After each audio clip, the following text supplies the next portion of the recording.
संगठन में, व्यवहार में जो एक मधुर व्यवहार होना चाहिए, एक दूसरे को रिस्पेक्ट, रिगार्ड देना चाहिए। कई प्रकार के जो विकार हैं उन पर विजय हो जाए, उसके लिए देही अभिमानी स्थिति का बहुत अच्छा अभ्यास चाहिए। और उस अभ्यास के लिए ही मैं आत्मा ज्योति बिंदु इस भ्रकुटी आसन पर विराजमान हूँ। जब बार बार उसकी स्मृति रहती है तो ये देह अलग है, मैं अलग हूँ। इसका बहुत काल का अभ्यास चाहिए। क्यों अभ्यास चाहिए? देही अभिमानी बनने के लिए तो चाहिए, लेकिन अंत समय अचानक का पेपर आता है और अचानक के पेपर में अंतमति सो गति, अंतिम समय की स्मृति के आधार से हमारी गति और सद्गति होती है। और अंतिम समय में क्या याद आता है? जिस बात का हमने बहुत काल तक अभ्यास किया है, जो बातें अंदर अंदर बहुत समय चली हैं, वही अंत समय में याद आती हैं। भक्ति में एक कहावत है इस समय कलयुग के लिए, कहते हैं अंत समय में सिर्फ भगवान का नाम याद आ जाए तो भी गति हो जाएगी। नाम याद आ जाए तो एक बुद्धिमान व्यक्ति बहुत समझदारी से कि अंत में भगवान का नाम याद आना चाहिए, बस और क्या चाहिए। तो उन्होंने अपने लौकिक में 3 बेटे हुए, उनके नाम भगवान के नाम पर रख लिए। एक का नाम रख दिया राम, एक का मोहन, एक का कृष्ण। कि अंत समय में बच्चे ही अधिकतर याद आते हैं, और जब बच्चों की याद आएगी तो मैं राम का नाम लूँगा, कृष्ण का लूँगा या मोहन का लूँगा। तो जिसको भी याद करूँगा तो प्राण अंत में निकलेंगे, तो हमारी गति सद्गति हो जाएगी। बड़े चतुर थे, बुद्धिमान थे, इसलिए अपने 3 बच्चों का नाम उन्होंने रख लिया। जब अंत समय समीप आया, लगा कि अभी जाने का समय आ गया है, डॉक्टरों ने जवाब दे दिया है, तो बिस्तर पर लेटे लेटे याद करने लगे राम कहाँ है। तो सामने बैठा था, बोला मैं बाबूजी आपके सामने ही हूँ। फिर कहा कृष्ण कहाँ है, तो भी बोला मैं आपके सामने ही हूँ। फिर बोला मोहन कहाँ है, तो भी बोला मैं आपके सामने हूँ। अब जब तीनों को देखा तो उनको बड़ा जोश में गुस्सा आ गया, और गुस्से में कहते हैं तुम तीनों यहाँ बैठे हो तो दुकान पर कौन होगा। और दुकान कहते ही प्राण निकल गए, क्योंकि बहुत काल तो दुकान में रहे थे, सारा दिन तो दुकान चल रही थी। तो तीनों सामने होते हुए भी अंतकाल में क्या याद आया? दुकान याद आई। इसलिए बाबा हम सब बच्चों को कहते हैं, बच्चे बहुत काल का अभ्यास चाहिए। ऐसे नहीं अंत में बाबा याद आ जाएगा, हम तो हैं ही बाबा के सिवाय मेरा और कौन है। बड़ी चतुराई से कई बाबा के बच्चे ऐसे उत्तर देते हैं। इसलिए बाबा कहते हैं बच्चे बहुत काल का अभ्यास चाहिए। और बहुत काल क्या है? जब से हम बाबा के बच्चे बने हैं और जब तक इस शरीर में है, यही बहुत काल है, और कोई काल तो आने वाला नहीं है। तो संगम का ये समय जो हम सबको मिला है, बहुत काल का अभ्यास करने का, उसमें हम एक बाबा की याद में रहने का अभ्यास करें। एक बाबा दूसरा न कोई, इस अभ्यास में रहें और जितना हो सके इस देह भान को गलाने का अभ्यास करें। बहुत मेहनत है इसमें, क्योंकि हम सब ने ठीक हो जाएगा 63 जन्मों से इस देह को ही सब कुछ समझा है, आत्मा को भूल गए, विस्मृति हो गई। और देह अभिमान के कारण कई प्रकार की बुराइयां, विकार, कमियां प्रवेश कर गई। अब इस थोड़े से समय में संगम पर बाबा हम सबको बार बार प्रैक्टिस करा रहे हैं, अभ्यास कराते हैं। बच्चे अपने को आत्मा निश्चय करो, अपने को आत्मा निश्चय करो, भूल जाओ इस शरीर को। तो इतना जल्दी तो भूलता नहीं है, मेहनत तो लगती है, अभ्यास करना पड़ेगा। तो ये अभ्यास निरंतर चलता रहे। आँख खुलते ही अभ्यास हो कि मैं आत्मा इस शरीर में प्रवेश करके इन कर्मेंद्रियों का आधार लेकर के कर्म क्षेत्र पर श्रेष्ठ कर्म करने के लिए अवतरित हुई हूँ। मैंने शरीर धारण किया है, मैं अलग हूँ। स्मृति को बार बार रिवाइज करना पड़ता है, और जब वो स्मृति बार बार रिवाइज होती है तो नेचुरल एक स्मृति स्वरूप आत्मा बन जाती है। जैसे शरीर की स्मृति नेचुरल हो गई है, अब उसको रिवाइज करने की जरूरत नहीं है। किसी का भी नाम लो तो उसका रूप याद आ जाएगा। तो नाम रूप तो आजकल हर एक आत्मा को अपने अपने शरीर का याद ही रहता है। ऐसे ही आत्मा का नाम रूप, उसके गुण, उसके कर्तव्य स्मृति में आ जाए और आत्मा समझ करके मैं इन कर्मेंद्रियों का आधार लूं, करावनहार बन करके इन कर्मेंद्रियों से कर्म कराऊं और फिर अलग हो जाऊं। इसका अभ्यास बहुत काल का चाहिए, तभी आत्मा एक सेकंड में सहज शरीर से निकल सकेगी और एक बाबा की याद अंत समय में रह सकेगी।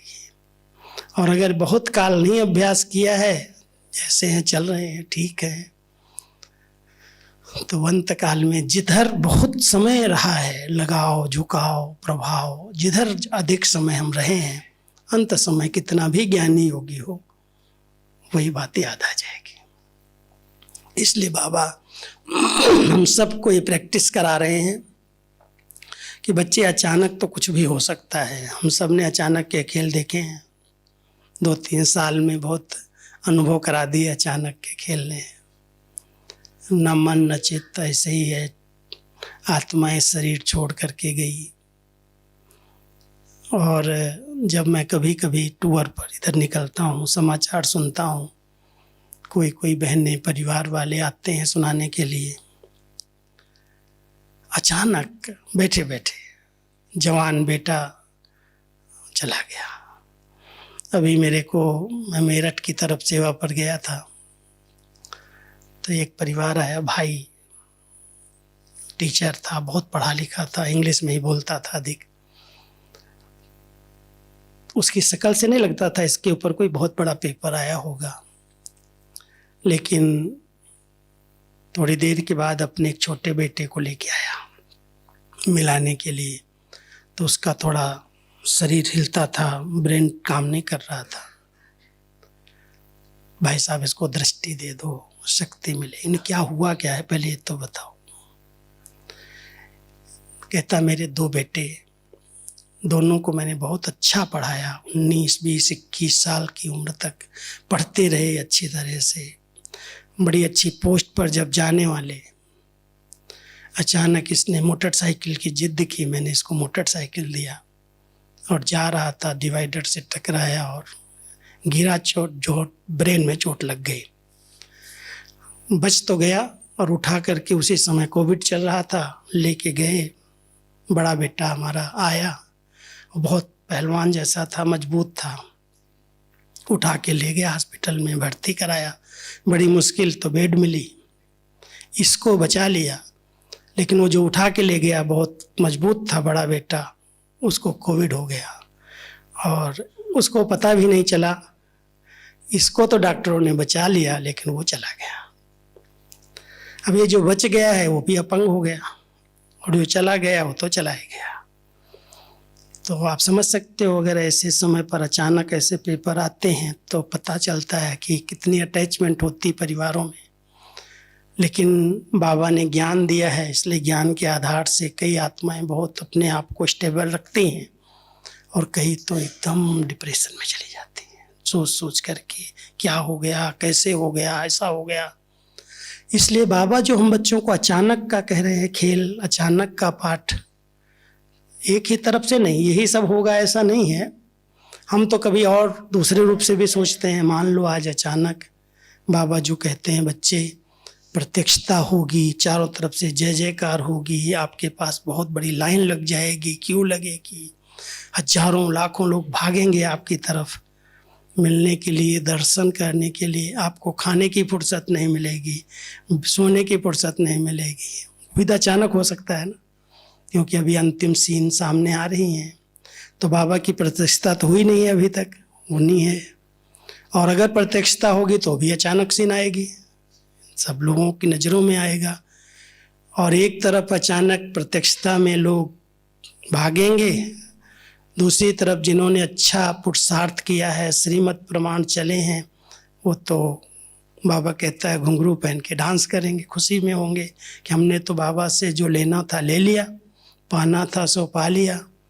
और दूसरे लोग जो अलबेले रहे हैं, आलस्य में रहे हैं, कुछ माना कुछ नहीं माना, वो तो बहुत पश्चाताप के आंसू बहाएंगे। एक मुरली बाबा ने चलाई थी, उनको तो खून के आंसू आएंगे।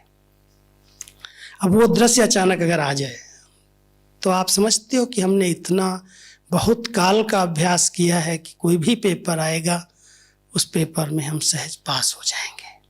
तो एक तरफ अचानक ये भी हो सकता है, दूसरी तरफ अचानक अकाले मृत्यु भी हो सकती, किसी की भी अचानक शरीर छूट सकता। कहते हैं कल और काल का कोई भरोसा नहीं होता।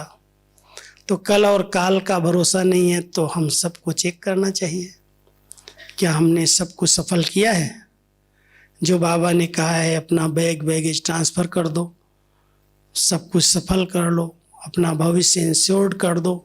जिन्होंने इंश्योर्ड किया है वो तो बड़ी खुशी से कहेंगे कोई पेपर आएगा हमको तो रिटर्न मिल जाएगा।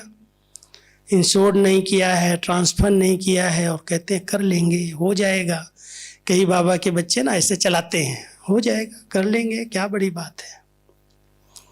हमारी दादी जी इस बात में बहुत पक्की थी, लेकिन दादी जी से भी ज़्यादा हमारे रमेश शाह जी थे ना, हमारे जो चार्टर्ड अकाउंटेंट थे। कोई मकान देता था, बहुत बाबा का अनन्य बच्चा सेंटर बना के दिया और कहता था एक कमरा मैं ऊपर रखता हूँ, बाकी सब बहनें यूज करें। तो रमेश भाई जी बहुत पक्के थे, कहते थे पहले उससे बिल कराओ, रजिस्ट्री कराओ उसकी। अगर रजिस्ट्री नहीं करता है तो आप लोग उसमें सेफ नहीं हैं। तो जब बहनें उनको बोलती थी कि बाबूजी आपने मकान तो बना दिया, हमारे बड़े लोग इसको स्वीकार नहीं कर रहे हैं, आप इसको रजिस्ट्री कर दो, आप इसको या तो विल कर दो, गिफ्ट दिखा दो। अरे मैं बैठा हूँ ना, मैं कहाँ चला गया, आप क्यों इतनी जल्दी कर रही हैं, बाबा का ही तो है सब कुछ। और ऐसे कई ऐसे बच्चे थे, मुझे याद आता है वो दृश्य कि ऐसे कह करके बहनों को बिल्कुल निश्चिंत करके सेंटर चला दिया और अचानक चले गए। और जो चले गए ना, उसके बाद जो पहले कोई उनके संबंधी पता नहीं था, उसके बाद कहाँ से संबंधी जाकर गए, ये मेरे पिताजी थे, मेरे दादाजी थे, मेरा संबंध था, ये पर मेरा अधिकार है। और जहाँ पर भी उसने अधिकार दिखाया, हमारे पास कोई प्रूफ नहीं, हमारे पास कोई लिखत नहीं। और दादी जी तक समाचार आया तो दादी कहती अब भी खाली करो और उसको दे दो, हमारे पास नहीं है, लिखत नहीं है, सफल नहीं हुआ ना। किया तो उसने सब कुछ दिल से किया, अपना समझ के किया, लेकिन जो एक नियम बनाए गए हैं कि अचानक कुछ भी हो सकता है, तो कम से कम अगर कोई प्रॉपर्टी को हम बाबा के नाम पर सफल करना चाहते हैं, तन मन धन कुछ भी, तो हम पहले से उसको विल कर दें, भाई बाबा ये आपका है। तो विल पावर रहेगी और अंत में कुछ भी अचानक हो गया तो बाबा के घर में सफल हो जाएगा, और नहीं तो निष्फल हो जाता है। बहुतों का निष्फल हुआ है, बनाया, बहुत अच्छे अच्छे मकान बना के दिए हैं, सेंटर बना के दिए, लेकिन वो अचानक अगर चले गए तो कोई काम नहीं रहता। तो इसलिए बाबा हम बच्चों को ये पाठ पढ़ाते हैं कि बच्चे अचानक कुछ भी होगा। और मैं समझता हूँ ये पाठ अव्यक्त रूप में जब बाबा ने पढ़ाना शुरू किया तो हमारी बहनों को याद होगा, हमारी चंद्रमयी दादी हमसे छुट्टी लेके बेंगलोर से वापस गई थी। बहुत अच्छी हेल्थ, कोई तकलीफ नहीं उनको, ना उनको खांसी जुकाम तक भी नहीं था। और इतना प्यार से हंसते हंसते, मुझे वो दृश्य याद आता है, जब लास्ट जाने लगी तो ये पांडव वन का गेट है, वहाँ गाड़ी खड़ी कर दी और मेरा ऑफिस ऊपर है, कहती राजू को बुला के ले आओ। तो मैं गया दौड़ करके, दादी क्या है? कहती है तुम मुझे 15 दिन की मुरलियाँ दे दे, अभी अभी करके आ जाओ। गाड़ी खड़ी कर दी बाजू में, मैं गया ऊपर ऑफिस में, फोटो कॉपी किया, मुरलियाँ दिया, और बहुत प्यार से मेरे से दृष्टि मिल करके मुरली ले करके गई। 3-4 दिन के बाद समाचार मिला दादी चली गई, अचानक चली गई, पता ही नहीं चला। गैस कहते रहे और हार्ट फेल हो गया। बहुत बड़ी बात। उस समय बाबा को जब वो ट्रांस में संदेश में बहने गई तो चंद्रमती दादी कहती है देखो गुलजार, मैं आप रोज आती थी, अभी मैं भी आई हूँ बाबा के पास। उसको ये पता नहीं मैं शरीर छोड़ के आई हूँ। तो दादी हंसने लगी कि हमारा तो पार्ट अलग है, आपका पार्ट अलग हो गया। अचानक उस समय से लेकर के बाबा ने इस पाठ को पक्का करा दिया। देखो अचानक अचानक कुछ भी हो सकता है, इसलिए पहले से एवर रेडी रहो। मम्मा इस बात को बहुत दृढ़ता के साथ इस पाठ को पक्का किया था, क्योंकि पता था मम्मा को जाना है, बीमारी हुई है। तो हर घड़ी अंतिम घड़ी है, हर घड़ी अंतिम घड़ी है। इसलिए कोई भी घड़ी ये नहीं चलेगा, हो जाएगा, कर लेंगे।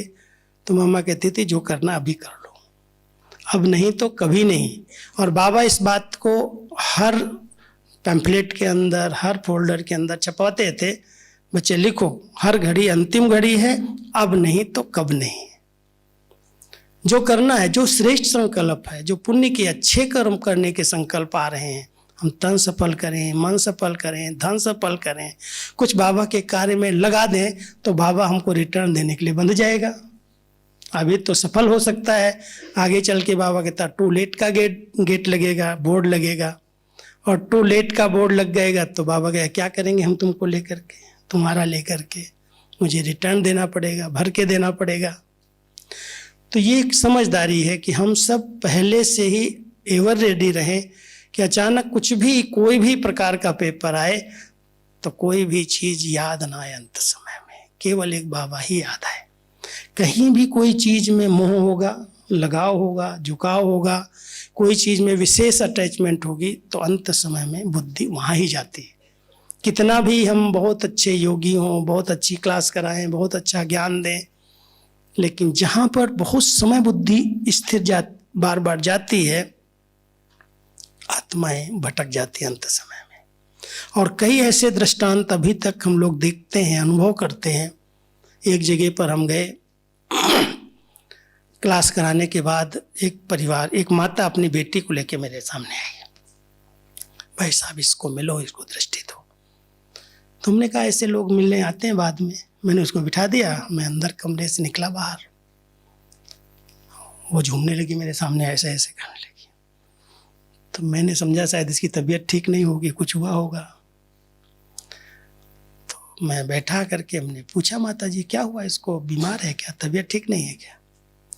कहती नहीं भाई साहब, इसके पिताजी ने कुछ दिन पहले शरीर छोड़ा है, और शरीर छोड़ने के बाद अभी भी ये बार बार इनमें प्रवेश हो जाते हैं, और प्रवेश होकर के इसको बहुत तंग कर देते हैं, और आज भी आपके सामने आ गए हैं।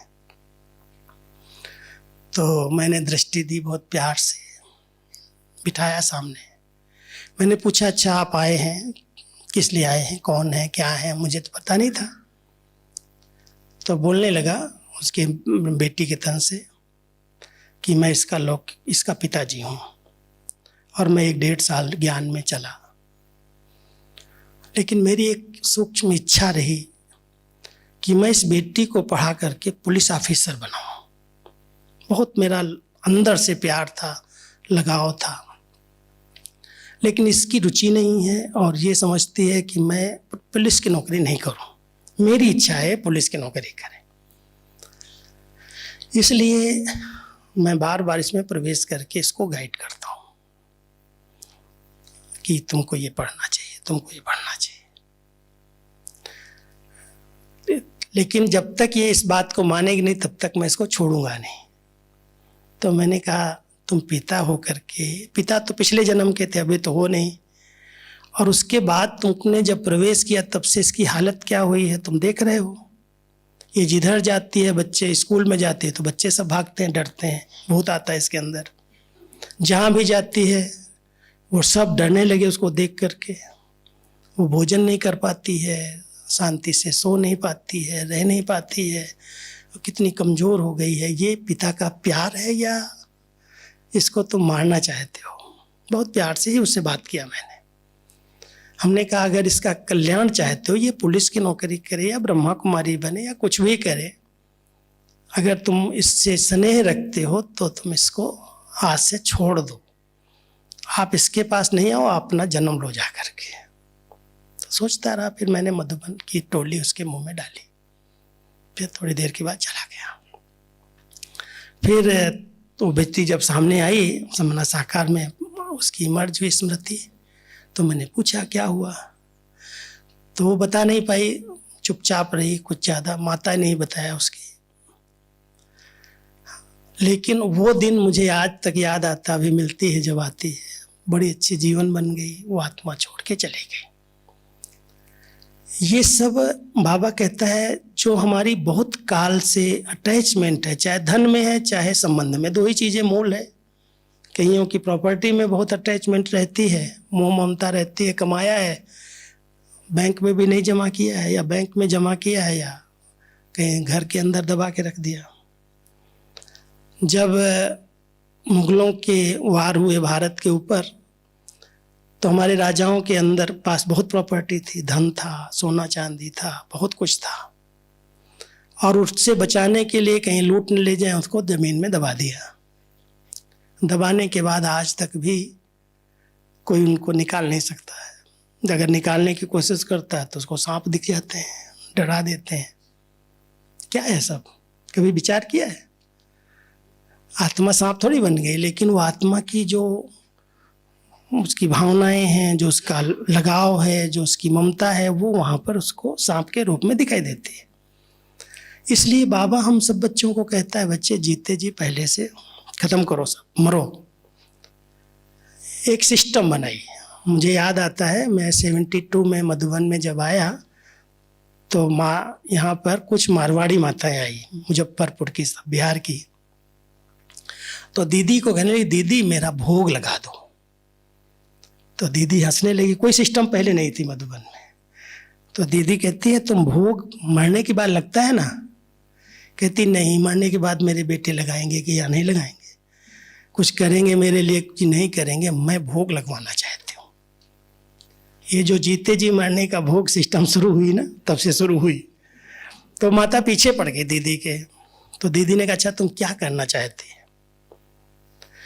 तो उसके पास तो बहुत प्लानिंग थी, जो दुनिया में करते वही सब प्लानिंग थी। कहती है मैं गौ दान करना चाहती हूँ, जीते जी मरने के भोग में मैं गौ दान करना चाहती हूँ। और जो करनी घोर को देते हैं सब कुछ, वो तो पुराना सब देते हैं, मैं नया सब ला करके मैं 2 ब्राह्मणों को पूरा बिस्तर, चारपाई और पूरा सामान जो ज़रूरत होती परिवार में एक व्यक्ति के लिए, नए बर्तन थे, नया बिस्तरा था, नई चारपाई थी, रजाई गद्दा ये वो, कि 2 ब्राह्मण मुझे दो, उनको मैं दान करूं और मैं भोग लगाऊंगी बाबा को जो आप कहेंगे। तो उसमें मेरा भी नाम आ गया था, उस ब्राह्मण करनी घोर बनने में। मुझे भी सुलाया गया कि बिस्तर पर सो जा भाई, थोड़ा 5 मिनट के लिए क्या फर्क पड़ता है। तो वो सिस्टम वो मारवाड़ी माताओं ने जो शुरू की, जीते जी मरने के भोग की, उसके बाद कई आज मैं सुन रहा था सवेरे भोग में नीचे, आज 1000 लोगों ने जीते जी मरने का भोग लगवाया। ये अच्छी सिस्टम है भाई। मरने के बाद कोई लगाएगा या नहीं लगाएगा, हम तो अपना सब समेट लें ना, सफल कर ले। तो बाबा ने जो हमारे मधुबन में या बाबा के ज्ञान में जो सिस्टम चलाई गई, इसके पीछे कई रहस्य हैं।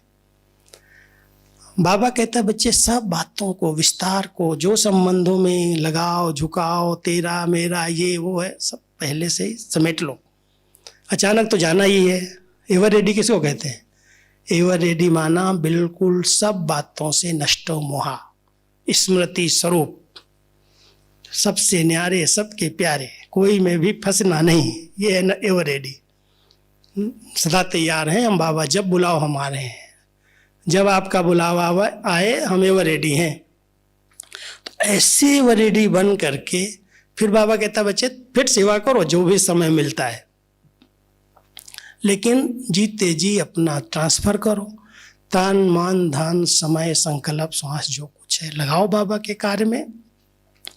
और अपनी स्थिति, जो बाबा का विशेष ध्यान इस बार की मुरली में था, सेवा करो, सेवा की छुट्टी है, सब खूब करो, लेकिन दो बातों का ध्यान खिंचवाया, एक उपराम रहो, दूसरा बेहद में रहो। बेहद में रह करके, उपराम रह करके सेवा करने की छुट्टी है। हम शरीर में है, हमारा शरीर ठीक है, खूब सेवा करते जाओ, जिस प्रकार से कर सकते हो।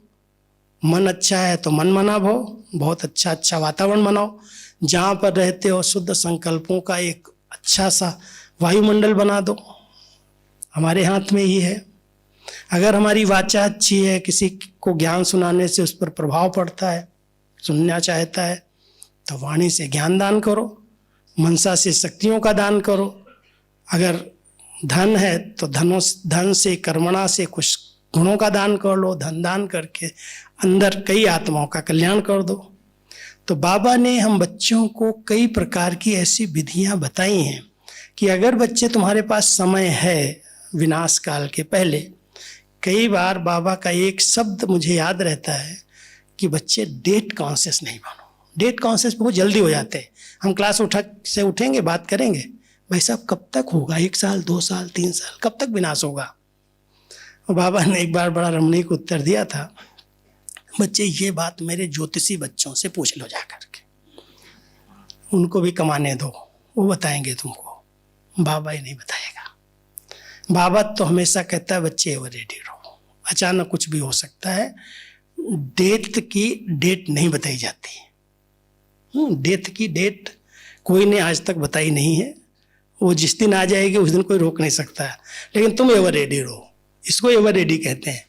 हम एवर रेडी रहें, जब डेट आएगी बाबा कोई भी संबंध, कोई भी वस्तुएं, कोई भी संस्कार, कोई भी चीज़ मुझ आत्मा को अपनी तरफ खींच नहीं रही।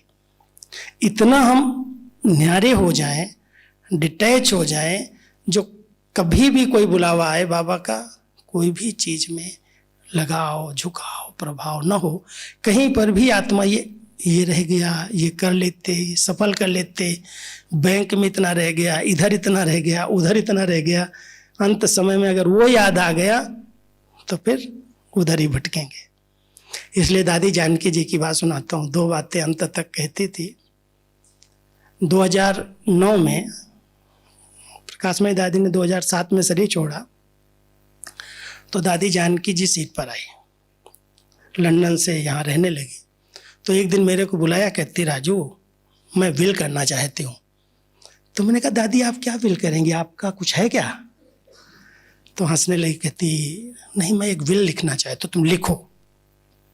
हमने ठीक है लिखाओ।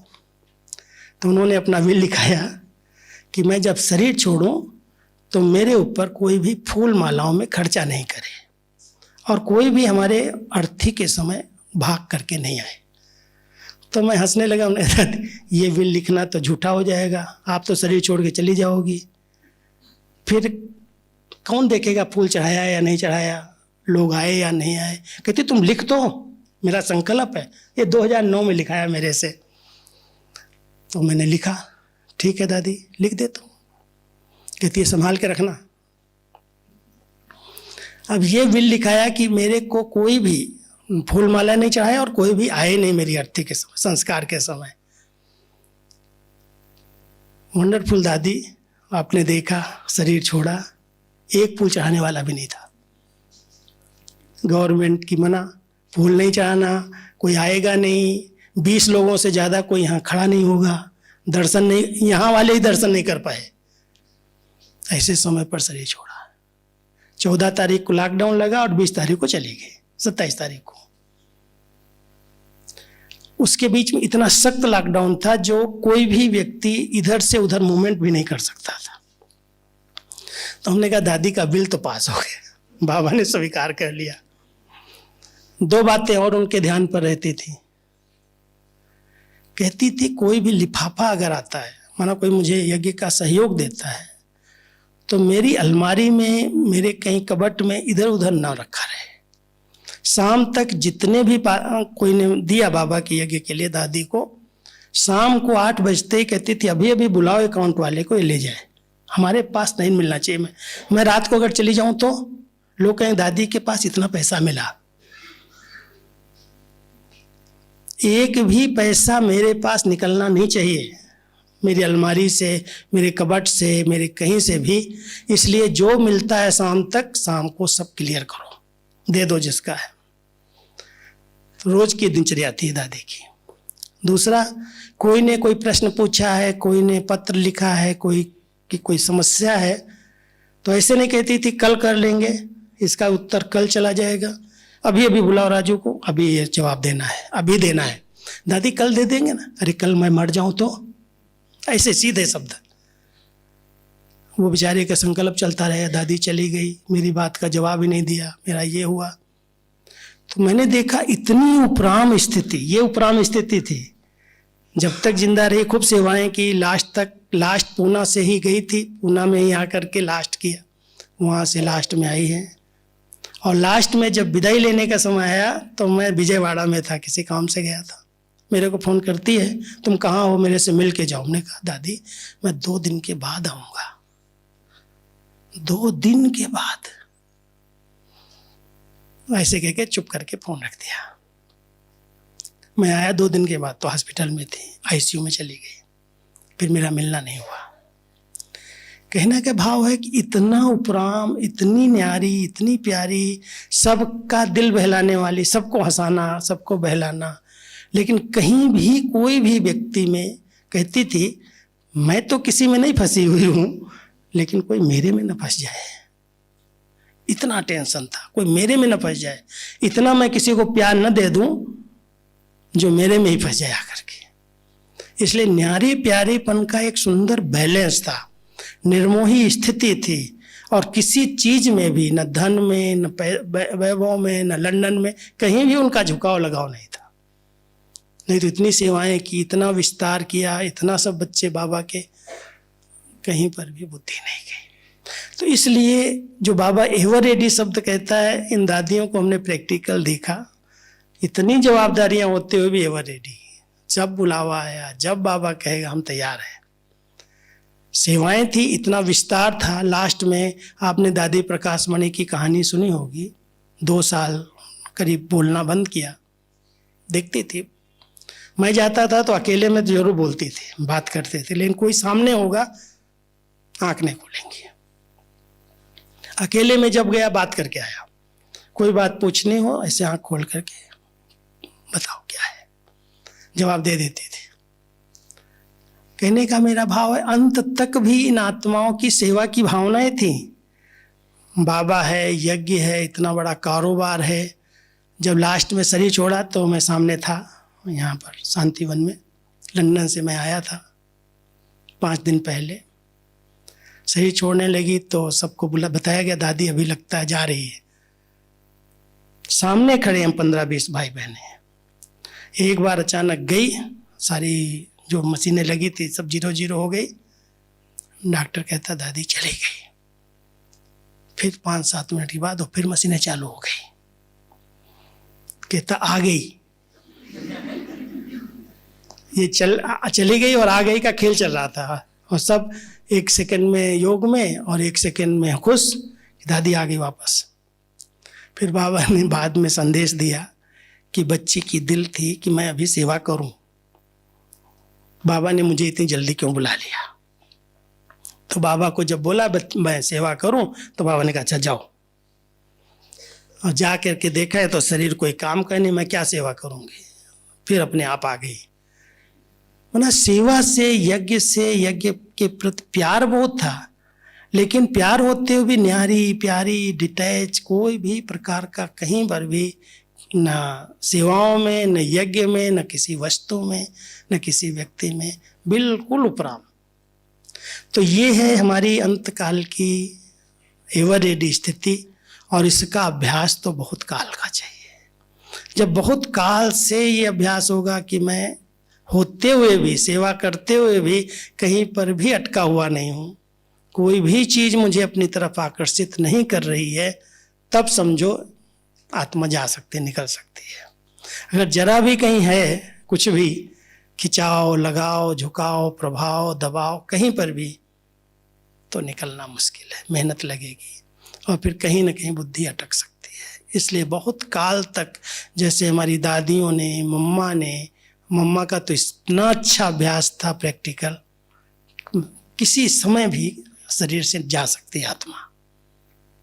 लाट तक पता था, मम्मा को बता दिया गया था कि आप इतने तारीख तक ही हैं शरीर में, और बाबा ने लास्ट में भी उनसे सेवा ली। जिस घड़ी शरीर छोड़ना था 4 बजे के लगभग शाम को, बाबा ने सबको, इसी बगीचे से अंगूर निकले थे, मम्मा के हाथ से, बाबा हाथ में मम्मा के रख रहे थे और मम्मा ऐसे सबको दे रही थी। मेरे लौकिक पिताजी यहीं थे उस समय, सुना रहे थे। तो ऐसे बाबा सब कुछ पता होते हुए भी कहीं पर भी कोई में बुद्धि नहीं, न्यारे प्यारे उपराम। तो हम सबको अपने बड़ों को ही फॉलो करना है ना। बाबा कहता है ब्रह्मा बाबा को फॉलो करो। ब्रह्मा बाबा को कईयों ने नहीं देखा साकार में, लेकिन हमारी दादियों ने बाबा को फॉलो करके ऐसा अपना स्वरूप बनाया, और बना करके इतने बड़े यज्ञ को संभालते, सबकी पालना करते, सब कुछ संभालते हुए भी कहीं अटकी नहीं। तो अंतकाल हमारा सुहेला हो, अच्छा हो, अंतकाल में केवल एक बाबा की याद रहे, उसके लिए बहुत काल का अभ्यास चाहिए। एवर रेडी रहो, कभी भी बुलावा हो, कुछ भी समय आए, बाबा कहता वैसे भी एवर रेडी रहने के लिए एक तो आलस्य से मुक्त रहना पड़ता है। जरा भी अगर आलसी है, कर लेंगे, हो जाएगा, अभी तो समय पड़ा है, अभी कौन बना है, अभी कहाँ विनाश होने वाला है, ऐसे कई संकल्प आते हैं। वो आलस्य वाले या अलबेले हैं। तो बाबा कहता है ये आलस्य और अलबेलापन बहुत रुकावट डालता है संपन्न बनने में, संपूर्ण बनने में। हमें अपने आप को हर गुण में, हर शक्ति में, हर विशेषता में स्वयं को संपन्न बनाना है, और उसके लिए मनन करो, चिंतन करो, अच्छे अच्छे विचारों में रमण करो। संपन्नता का आधार क्या है? जो अच्छे गुण हैं, अच्छे शक्तियाँ जो बाबा के द्वारा हम बच्चों को मिल रही हैं, उस पर विचार सागर मंथन करें, हमारे स्वरूप में कैसे आ जाएं, हमारी कथनी और करनी समान कैसे बने। जो आज बाबा का स्लोगन था, कथनी और करनी समान हो जाए, तो ऐसी आंतरिक स्थिति हमारी बन करके तैयार रहे। हम सब बातों से न्यारे प्यारे उपराम रह करके सेवा करें। सेवा करने की खूब छुट्टी दी है बाबा ने, लेकिन सेवाएं कहीं भी फंसा न दें, इस पर बहुत ध्यान देना। फंसाने वाली सेवाएं ना हो। आ रही हैं सेवाएं, करते चलो, जिस तरह से कर सकते हो बाबा कहता है कर लो, लेकिन कहीं अटकना नहीं। तो ऐसी स्थिति बना करके हम सबको एवर रेडी रहना है। एवर रेडी रहेंगे ना। बाबा कहता अंतकाल में कुछ भी हो, कैसा भी समय आए, और आना तो है ही। कलयुग के अंत में क्या होगा? बाबा का एक शब्द याद रखना, अंत ऐसे नहीं होगा, अंत के पहले अति होगी। अति में विकारों का फुल फोर्स होगा, पुराने हिसाब किताब फुल फोर्स से आएंगे, संस्कार आएंगे, जो भी हमने पिछले जन्मों में कोई कर्म ऐसे किए हैं उसका सामने फल आएगा। साक्षात्कार और क्या होगा, सामने हो कर्म आएंगे। तो इसलिए अंतकाल के लिए पहले से एवर रेडी रहो कि हर चीज अति में जाएगी।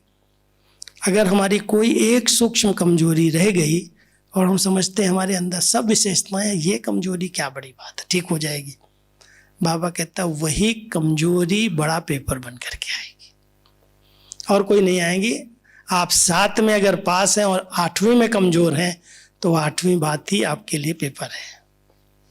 इसलिए छोटी सी भी बात अगर दिखाई देती है कि ये संस्कार है, ऐसा स्वभाव है, उसको मुझे अभी समाप्त करना, उसके लिए तपस्या करो। तपस्या कोई ऐसा तो नहीं बैठ जाओ एकदम।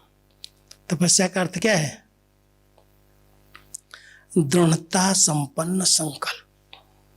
एक बाबा दूसरा न कोई, इसको तपस्या कहते हैं।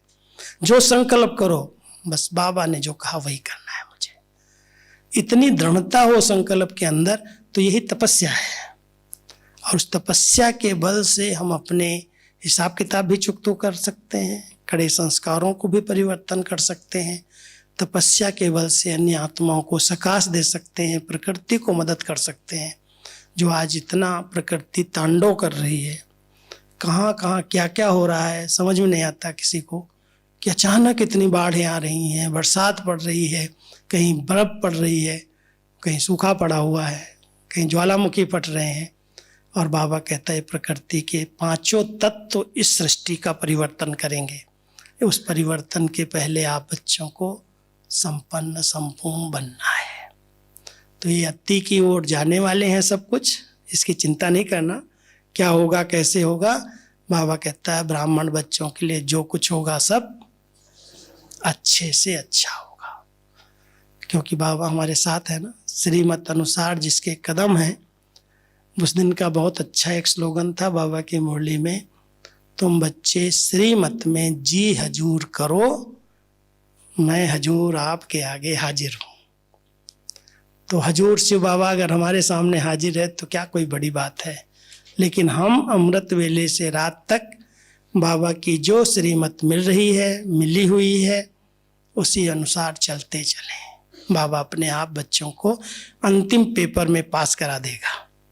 तो अति अंत के पहले अति होगी, अति होने के बाद उसका अंत होगा, और जब अंत होगा तब फिर सतयुग की आदि होगी। तो उसकी हम सब तैयारी करें, अपनी स्थिति को बिल्कुल उपराम न्यारे प्यारे एकदम योग युक्त बन करके रहें। यही बाबा की आस है। ठीक है। ओम शांति।